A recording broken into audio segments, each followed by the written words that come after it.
On today's season preview, part 4. New season, new expectations. We debate which team is under the most pressure.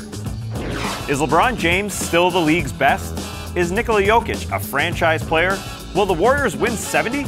And in Crossfire, which player has the best shot at bouncing back from a down year? Part 4 of the Starters 82 Burning Questions starts now.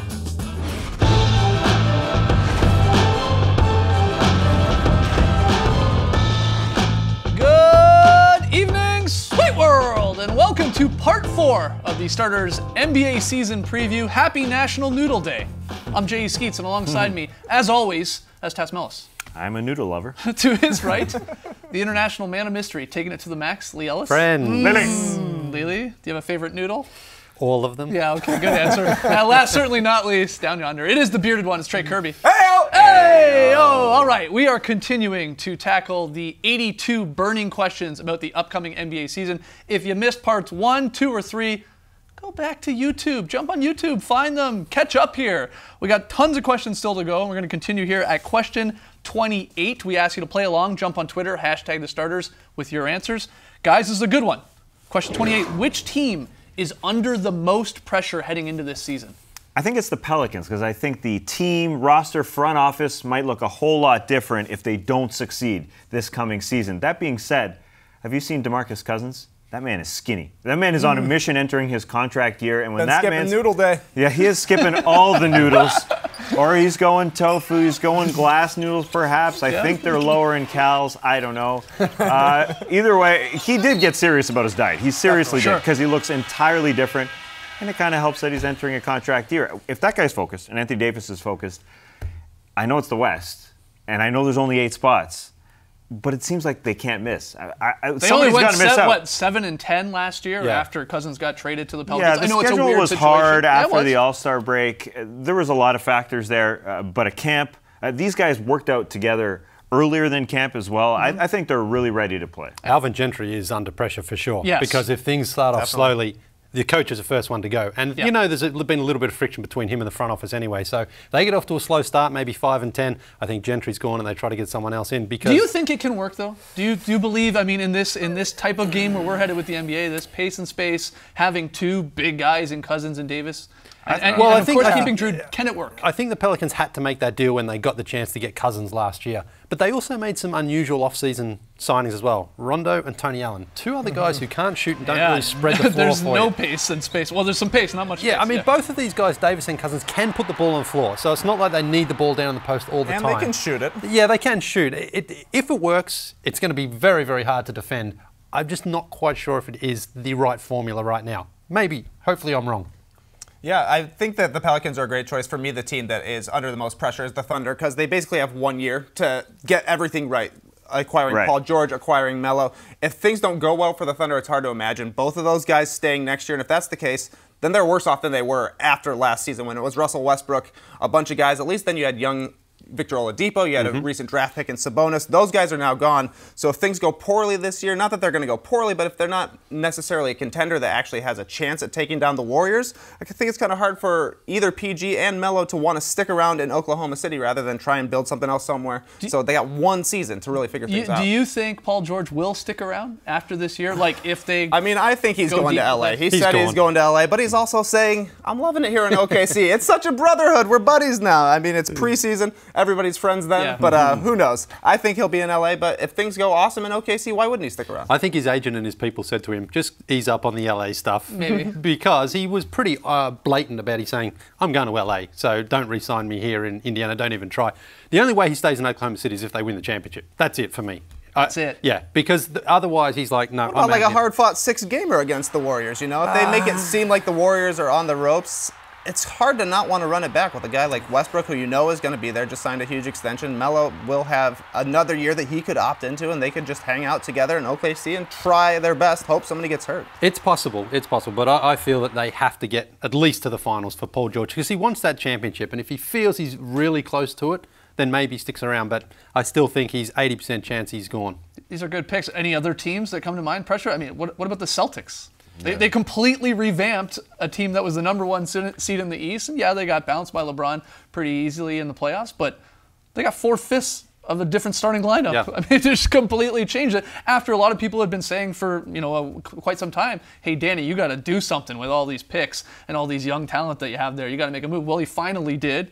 Obviously signed Gordon Hayward. Then they do the Cavs trade, swapping the point guards. I think that's a lot of pressure, isn't it? I think there's only individual pressure really on Kyrie Irving in this scenario Okay. because Danny Ainge is playing the long game a little bit, with his young guys. He doesn't necessarily want to get good right now. He kind of wants to wait for LeBron to get to 35 and the Warriors to kind of drop off a little bit. He did get Kyrie to go along with Gordon Hayward and Al Horford. He said he wants to get good as soon as possible, but I feel like it's more of an individual pressure on Kyrie Irving because he said, I don't want to play with the league's best player. I want to, do my own thing and put that pressure on himself, self-imposed pressure, which is, a heck of an undertaking for him. Mm-hmm. It's going to be really intriguing to see because if he wants to do it and he thinks he can do it, it feels like he's going to be ready to do it. So the Celtics could grab that number 1 seed. But I wonder if there'll be any tension between Hayward and Irving because Hayward, they lavished so much favoritism on him to lure him to Boston. I don't think so. And then they go out and trade for Kyrie Irving. And Kyrie Irving wanted to leave LeBron because he wanted to be the man on his team. If Hayward wanted to be the number 1 guy, he would have stayed in Utah. Yeah. Can't argue that. You can't argue. What about, and we brought them up on Thursday's show, what about the Timberwolves? There's got to be some pressure on a team that hasn't made the playoffs in 13 consecutive seasons when you go and get Butler for not a whole lot, and you've got 2 young potential stars in Karl Anthony Towns and Andrew Wiggins. You got a second year under Tibbs. You have to make the playoffs here now. There can be no more excuses. Even if an injury were to fall on one of those guys, and hopefully it doesn't. You got to compete in this very loaded Western Conference, but you got to finally make the playoffs, don't you? Yeah, I totally agree. And they're not really a young team anymore. Wiggins and Towns definitely young, but they're still getting further along in their career that they're getting to be veterans because they played a ton of minutes growing up in their first couple of seasons. It's a tough road. They got 31 wins last year. The West is better. It's going to be tough to get another 10, maybe 12 more wins with a team that's going to be kind of awkward for fit-wise at the beginning. We'll see. All right, next question here. Let's keep it moving. Another award question. Who wins my favorite award? Most Improved Player. Let's hear some nominees for Most Improved. I'm picking a guy you love to win this award to, a guy in his second year. Don't do that. Brandon Ingram. Of course a rookie is going to get better. Well, like most rookies, though, he did struggle last year, and the Lakers also struggled. But here's why I'm encouraged. Remember Summer League? He only played 1 game, but he was actually one of those guys at Summer League you're like, he should be playing here. He's too good already. Most Improved Summer League player. I love the way he can put the ball on the ground, for one, and he can dribble. He's got great court vision. He knows how to pass. He grew with so much confidence, too, last year in his ability. There were comparisons, remember, to Kevin Durant. I'm not saying he's Kevin Durant, but I'm saying you can see why there were comparisons because he's got range on his shot. He can get to the hoop. He's got those long arms. He's a thin guy. But I just think the Lakers are going to improve. He's got so much more confidence in him, and I think he's going to be in for a big year. His numbers don't even need to improve that much for him to really stand out, considering where he was last year. Well, that's why he might win it because his numbers were not very good last year. Like, for all the other candidates, they had some decent numbers. Brandon Ingram, 9 points per game. 40% from the floor, shot the Charles Barkley percent from three-point land with 29%. I mean, up and down the board here, 62% from the line. So, if he pots 15, he's going those to numbers get better. Are huge. He's a second-year player. But this is why giving it to a second-year player, it just infuriates me. It's so pointless. But remember, the Lakers refused to give him up in any trades. DeMarcus Cousins was rumored, and Paul George. It's because the Lakers know that he's going to be a star, and they're like, "There's no way we're giving up this guy. He's only just turned 20." Okay, we got Ingram. Is there anyone else? Anyone maybe a little bit longer in their NBA career? I don't know if he's going to actually win it, but I'm really excited for Gary Harris. Shout out to Gary Harris's ham pillow. He's really a slept-on player. He's maybe a hair behind Devin Booker as the next shooting guard to watch. He had a really good year last year. 15 points, 3 boards, 3 assists. 50% from the field for a guard, which is crazy. 42 on threes, made 2 a game. He's got a nice connection with Nikola Jokic. He's great on the back cuts, and he seems to be the furthest along of all the Denver guards. They've had a lot of guards, and it seems he'll just have a little bit more responsibility this year. He can get super hot, 25 points in 21 minutes in a preseason game.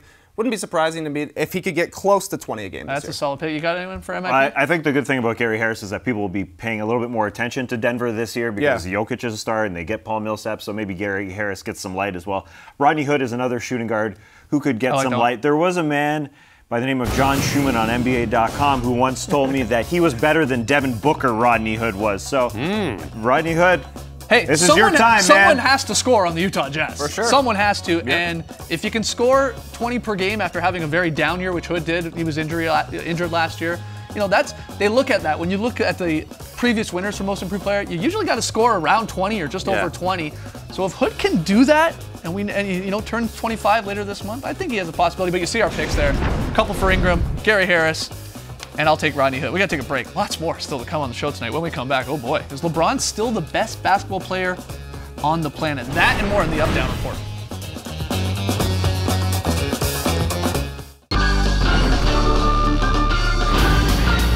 Back with the Up Down Report. 82 burning questions. Play along on Twitter, hashtag the starters, thumbs up or thumbs down. Question 30 overall. Guys, is LeBron still the best basketball player in the NBA? Yeah. Everybody says yes. Yeah, Everybody says yes. You all took Kevin Durant, though, for MVP. But you still... doesn't matter. I'm just clarifying here, but still LeBron, in your eyes, the best in the league. Yeah, I don't know how you take this away from him. He was working out 3 days after the NBA Finals. He still feels good in that 32-year-old body. He was a bald head nut working out. He's still the guy. I don't get any sort of idea of taking it away from him. I think it's pretty close, though, when you throw in guys like Kawhi and Kevin Durant, because they're all incredible players. But what separates LeBron for me is his versatility, that he can basically play point guard, shooting guard, small forward, power, wherever he wants to play, on the defensive end as well. And if you were to pick one player to start your franchise with, like taking out all those factors of age and where he's in his career, I think you would still pick LeBron out of anyone else in the league. Oh yeah, you're still picking him first in a pickup game. The 2016 Finals wasn't very long ago when he had maybe the best 3 Finals games ever right in a row. He averaged a triple-double in the Finals last year, which I had completely forgot about until I went back like, oh yeah, LeBron, he's still really good. The difference is that the gap now between him and Kevin Durant is very thin. It's Brandon Ingram thin. But there's just more margin of error for Durant and the Warriors, so Durant doesn't quite have to do as much, which is kind of what LeBron does during the regular season. It's just the Cavs struggle for it because he's not doing as much. All right, next question. This one, coming from Jeff Paddles on Twitter. Are the Raptors being underestimated heading into this season? So that's a no from Lee. I think so, a little bit. How so? Well, they have a full camp with their guys. I know people are bored of them because they've got the same team coming back year after year, but those guys only played for 2 months. Serge Ibaka wasn't part of the rotation. He's the guy who finishes at the 5 spot for their team. I just think we overlooked them. We haven't talked about them at all. Are they better than they were last season?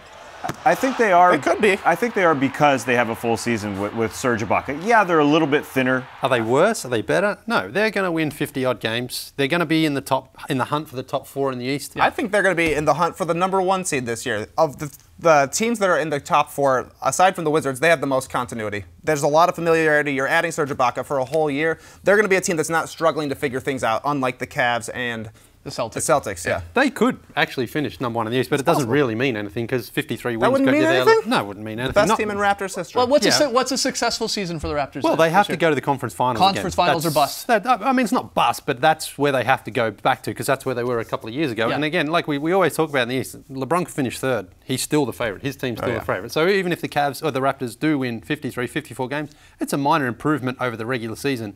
But they're not really, I don't believe, a better or worse team than they were at this stage, basically, of the playoffs last year. But they're a good team, and there's nothing wrong with them. Right. They have to buy into Dwayne Casey's new offensive system that he's continuously talking about, moving the basketball. He talked about it when he was here after they lost in the second round in May. He talked about this team just needs to find a way to move the basketball. Lowry and DeRozan, who's become a bit more of a passer, But do we really think that's going to happen? I mean, with Lowry and DeRozan? I mean, history says no. Yeah. Yeah. So, yeah. But 24, 25 other franchises would want to trade spots with the Raptors. I'm not saying they're a bad team. No, I get it. I'm just saying I just don't really think that they've all of a sudden taken another step up. Outside an injury to LeBron, they're not better than Don't yell at me, man. It's Jeff Paddle's question. Okay? Great question, Jeff. I'll give you the paddles. Here's a good one. Question 32 overall from 82.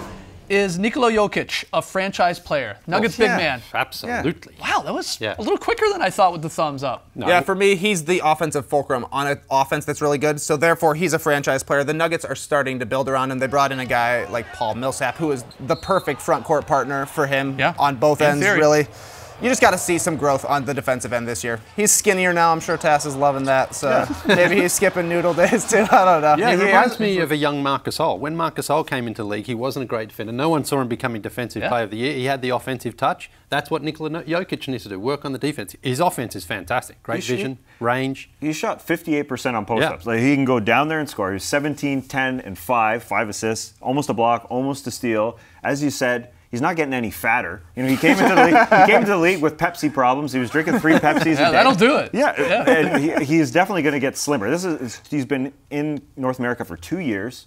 he's only going to get better. At 22 years of age, I think you can call him a franchise. Again, 58%, a ridiculous 58% from the field when he shot 2 threes a game. Yeah. Those numbers are fantastic. People pick on him for his defense, but the Nuggets were an awful defensive team. Yeah. So one of the worst. Yeah, exactly. So when you are... He's got to get better. When you are basically the lone guy protecting the rim and everyone's just walking into the paint, it's hard to be a good defender. All right, you guys have convinced me. All right, final one here for the up-down report. Will the Warriors win 70-plus games? 70 or plus? I don't think so. Yeah, they will. What? Hold on. They're better than they were last year. Wow, you think they're going to win 70? They won 67, they won 73, and they won 67. Yeah, and the year they lost the finals, they won 73. Who cares? Who cares? The question is, will they care? They went after it. But they, like, the schedule now, remember as well, for these nationally televised games, they get more rest.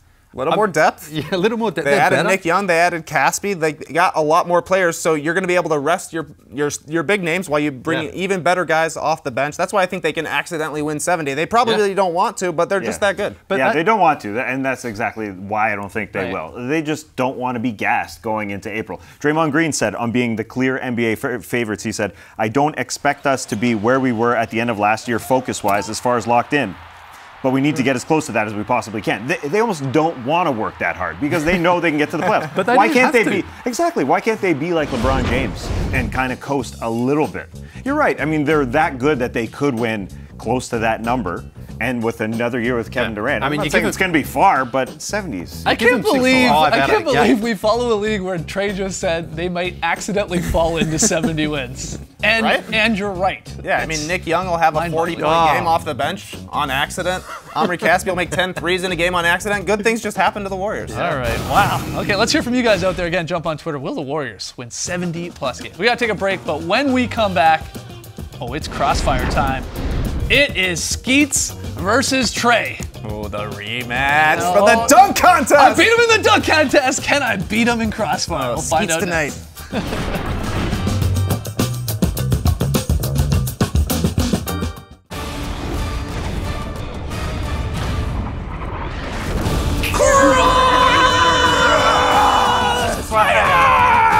Welcome to Crossfire. I will give the guys 3 questions. They will debate each one. At the end of it all, I will declare a winner. And remember, winner stays on during previews. All right, let's get her started.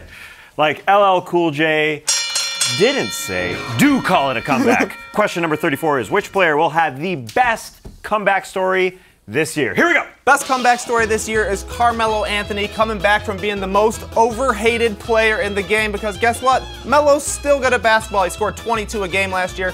Going to be even better playing for OKC alongside a couple of stars. And don't forget, Melo is low-key a pretty funny guy. Hoodie Melo was a stroke of genius over the summer. He's always going to wear silly hats. And I think the comedy pairing of him and Steven Adams, what an odd couple. Looking forward to Melo in OKC. People will remember how much fun he is. The best comeback story is the 2008 NBA draft. The top 2 picks, Derrick Rose and Michael Beasley. Comeback years for both these guys. D-Rose, when he wasn't just disappearing from the Knicks, actually played pretty well at scoring the ball, shooting the ball at a decent clip for the Knicks. He's now with LeBron. LeBron makes everyone better. Beasley, he's wearing 3 wristwatches and is using 11% of his brain. He's on another level, man. So Rose and Beasley, 08 draft. Great start, gents. Here we go. We've talked about the best players on the court, but let's take it off the court. Who is your pick for social media MVP? Here we go.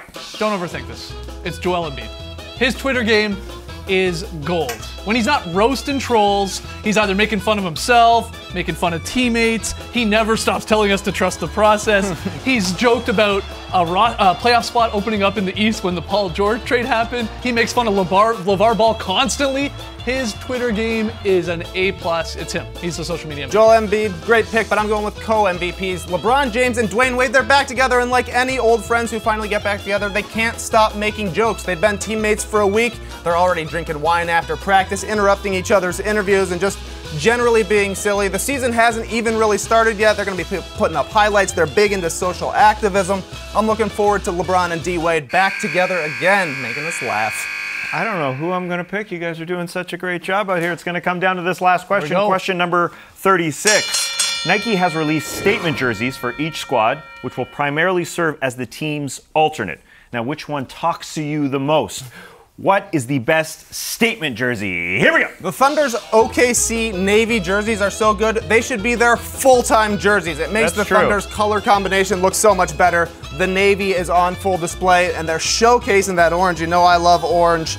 The colors just look better. The design Are looks you not better. just picking it looks them because totally, their jerseys were totally garbage before? I mean, these are That better. helps. That helps. But they're not the best, I don't think. I love the Warriors, the town jerseys. These are, you don't see jerseys with trees on them. But we got an oak tree there. You make a good point. We got an oak tree there, you know, same oak tree that you see on Oakland street signs, of course, the Oakland City flag. I just love it. It's sort of, it echoes the city design that we've seen before. I love how that yellow pops on the collar there against the black. Yellow's no orange. It's a good color, but it's no orange. Nice. Those are nice, man. Fantastic competition. But the belt is going to J.E. Ski. Yes! I need more bees in my life. Don't get too comfortable with it, man.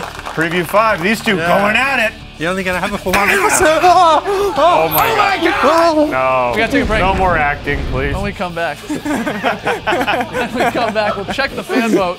See who the fans decide which team is under the most pressure heading into this season. He's really hurt, Tess.